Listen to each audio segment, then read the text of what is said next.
Hello and welcome to Industrial Organizational Psychology. My name is Kathy Wiegand and I will be your instructor for this semester. To tell you a little bit about myself, I went to Butler University as an undergraduate and majored in psychology because it was interesting. And from there, didn't really know what I wanted to do, like a lot of typical psychology majors. So I went and I got a job at a hotel. I was working the night shift and just started to see a lot of the places where my knowledge of psychology could improve the workplace situation, whether it was training employees to do certain things or the way managers handled situations or just the way the environment was set up. And I didn't have a professor of IO psychology when I was an undergrad. We didn't have anyone on staff who taught that class, and so I didn't really have the exposure. But in my experience with the hotel, I felt, maybe this is what IO psychology is about. And I went and did research, and I found out that it was, and that there were many topics that were very interesting within the field. So from there, I applied to graduate school, and I went to graduate school at Purdue University, and have been able to share my love of IO psychology and psychology generally with students since then. So to go over the content of this class, IO psychology is the study of human behavior and cognition at work. So just as psychology is the study of human behavior and cognition, IO psychology basically just takes it to a place, a workplace, and therefore it covers many topics, everything from assessing potential employee skills and knowledge to things like leadership, motivation, and teamwork. So we're going to be covering a number of different things. And probably some of them you wouldn't have even imagined, but we will have a wide range of things we cover in this class. One of the things I should mention in the forefront is that there is a lot of technical knowledge in IO, and particularly in terms of research methods and assessments. One of the most important things about IO psychology is how we ask questions and how we find out about human behavior, and then how we apply it and evaluate our application. So in order to really be psychology, we're talking about asking empirical questions, asking questions that can be studied and that we can find an answer to. All of that knowledge that we gain from both experience and from all of our research is then put into what we call theories. Any of you who have taken research methods have talked about theories and how we develop hypotheses from theories and how we can test it then. So all of our knowledge gets put into theories to try to understand all the pieces of information that we know. And there are many theories for different pieces in terms of IO psychology, in terms of the workplace, such as motivation. There are many different theories of motivation, and it takes information and it looks at them in different ways and gives us different ways of thinking about situations. We then are able to take those theories and apply them to actual situations so that we are able to use that knowledge in a way that affects people in a positive way. In this class, you're going to find both unsurprising findings and some that are not so obvious, that are more surprising. So for example, it's not surprising that employees really want to have a voice in the workplace, and they're more satisfied when they do. On the other hand, are satisfied workers the best workers? Do they perform the best when they're satisfied? Sometimes yes, and sometimes no. And we're going to talk more about that as we learn about job attitudes and performance. So let me give you a little overview of the class. We are going to be talking about what is IO psychology. I gave you just a taste of that here. We're going to talk about the history of IO psychology. We'll talk about research methods because, like what I said, the methods on how we go about understanding and using our knowledge of human behavior really is rooted in our research methods and how we ask questions and how we test those questions.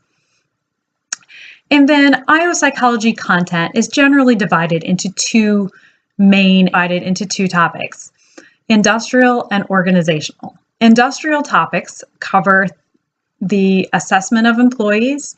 It covers selection, training, all the things that go into that technical part of bringing employees into the workplace.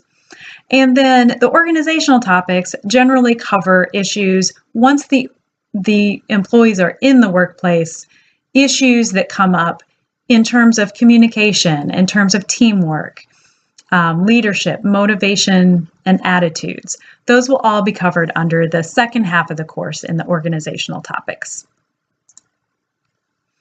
The classwork in this course will include lectures and quizzes. So the lectures you'll watch and listen, and there will be embedded quizzes. I encourage you highly to take the embedded quizzes and get those correct.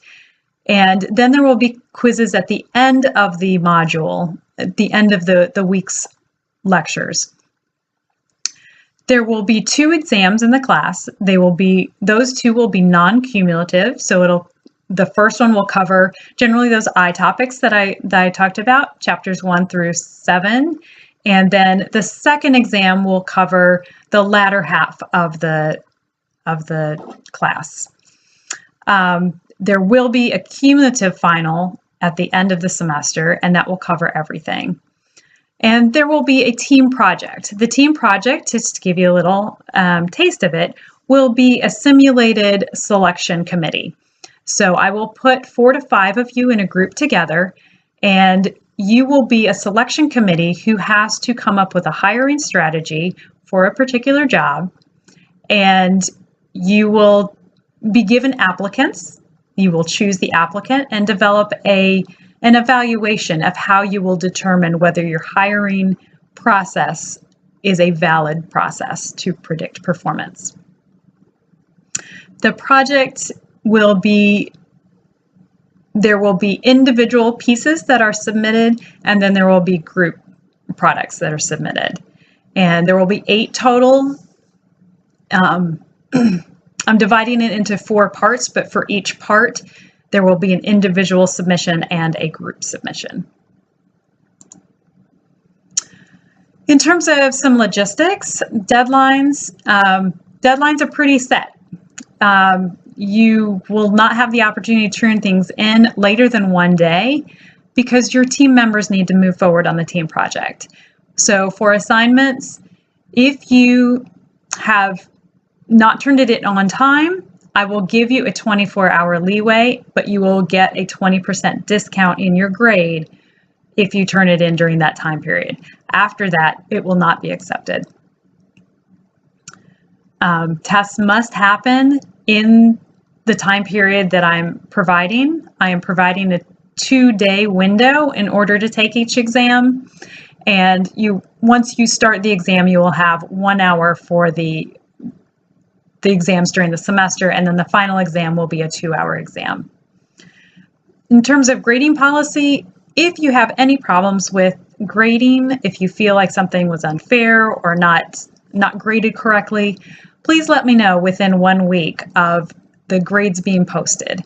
And that's not when you pick it up. When you look at your grade, that is from the time that I posted. So keep an eye out for when grades are posted. Take a look at your work, take a look at the grading and let me know if you feel it is incorrect. In terms of your assignments and how you present information in a written form, I would like that to be in APA format. You need to have citations for any statements that you make that are factual. There should be something to back that up. Give a reference that goes along with that citation. And if you do not have the APA publication manual, I have provided a website that's very good for giving you information on how to use the APA format, and that is on the syllabus. Office hours I will be conducting through virtual classroom, and that will be twice a week. If you cannot contact me during that time, please just send me a message through Canvas and we'll schedule another time to meet and discuss. Teaching feedback, please provide comments and feedback. This is my first time teaching online, and it may be the first time many of you are taking a class online. So let's work through any issues that aren't working right. Let me know if something's going wrong. I can try to steer you in the direction to fix problems that you might have. If there's something that you would like me to change about the presentations, please let me know that. And I will do my best to consider your comments and respond to those. I've developed 5 course objectives that I hope you're able to come out of this course being able to do these things. Number 1 is to explain what IO psychology is and to define basic concepts involved with the field. So I'm often asked when I tell people what I do, they give me a questioning look and say, what's that? So I want you to be able to come out of this class being able to answer that question. Number 2, ask empirical research questions related to workplace issues. So just as I said earlier, it's very important to understand how we ask questions in a way that makes our field and our knowledge in human behavior at work testable and something that we can confirm or disconfirm. Number 3, explain and evaluate IO research, including research designs and assessment tools used to investigate IO issues. So we will have a module on research methods. We'll talk about how research is done within workplaces and sometimes within laboratories to understand workplace issues.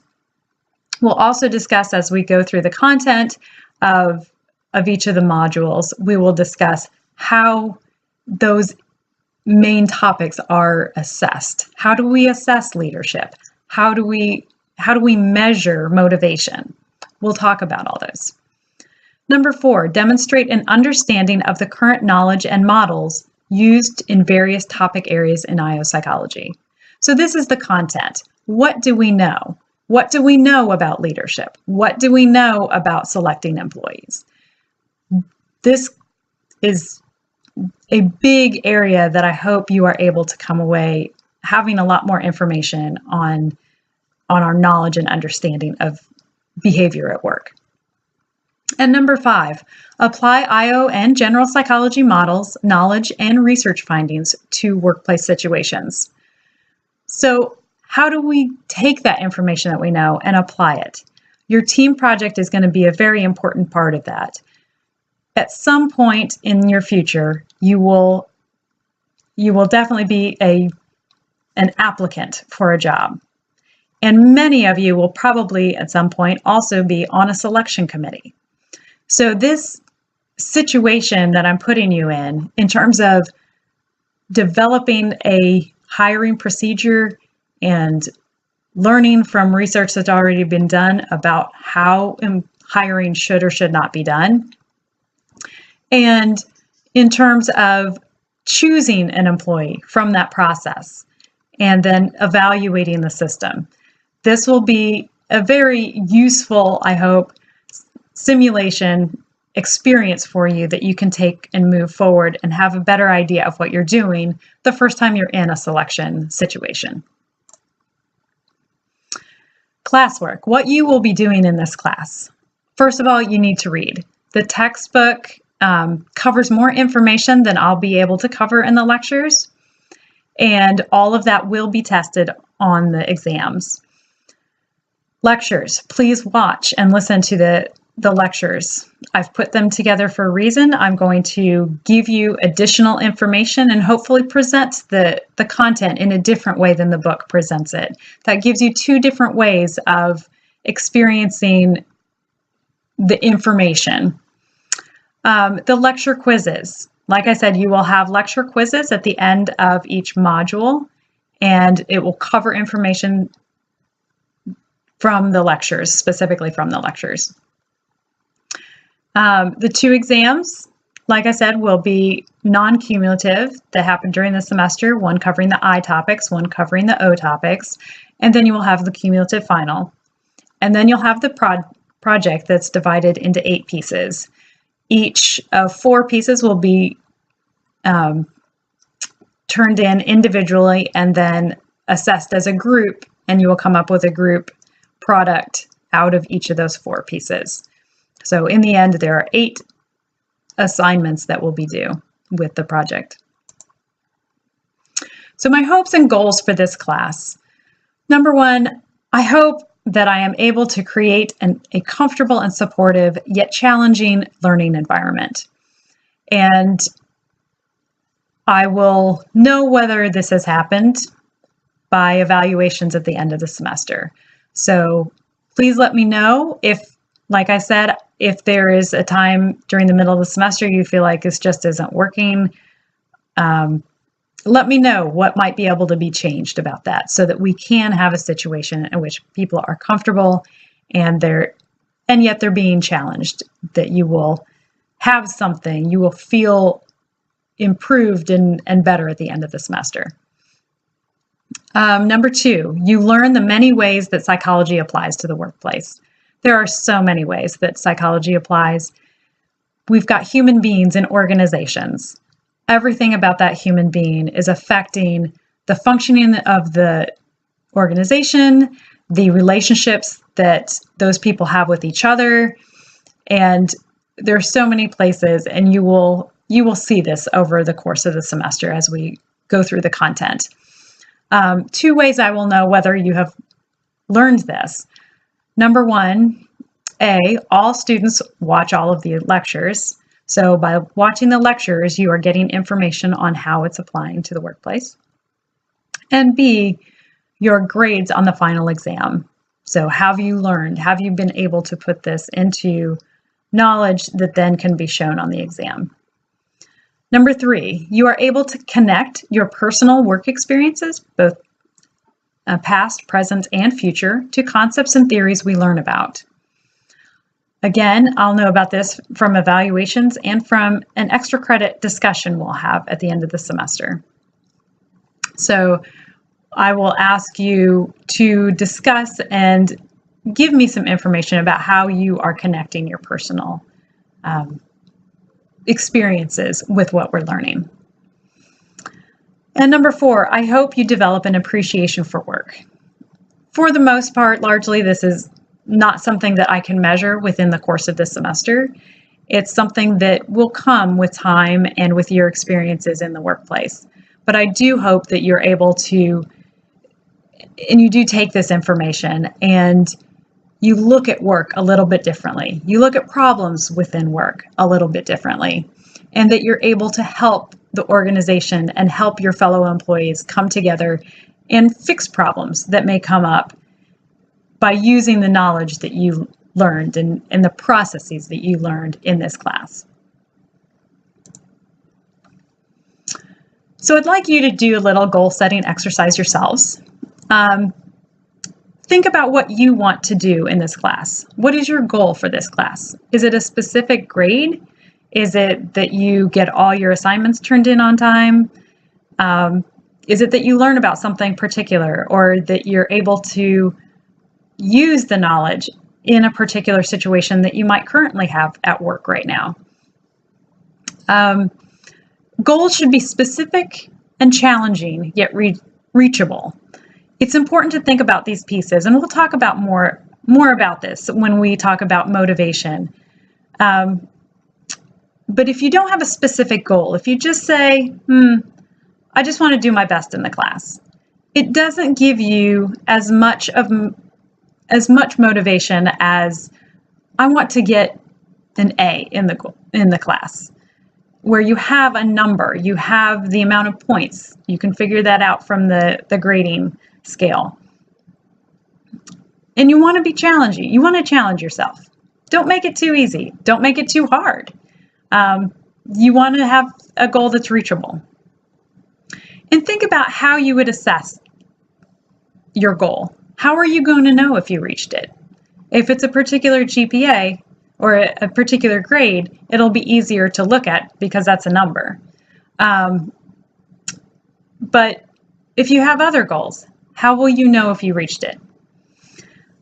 I'm going to set up a discussion post. If you choose, and there is no requirement whatsoever to do this, but if you choose, you may post your goals on the discussion board. And that way other people can see what kind of goals they're setting for each other. And feel free to give feedback to others too, in terms of, this isn't specific enough. I can't see how this goal could be assessed. I don't know how you would know if you reached it. But again, this is just an opportunity you can use or not use. There's no requirement whatsoever to do that, but if you choose to, you may. So thank you very much. I'm looking forward to sharing my interest in work and in IO psychology, and I hope we all have a good semester. Thank you.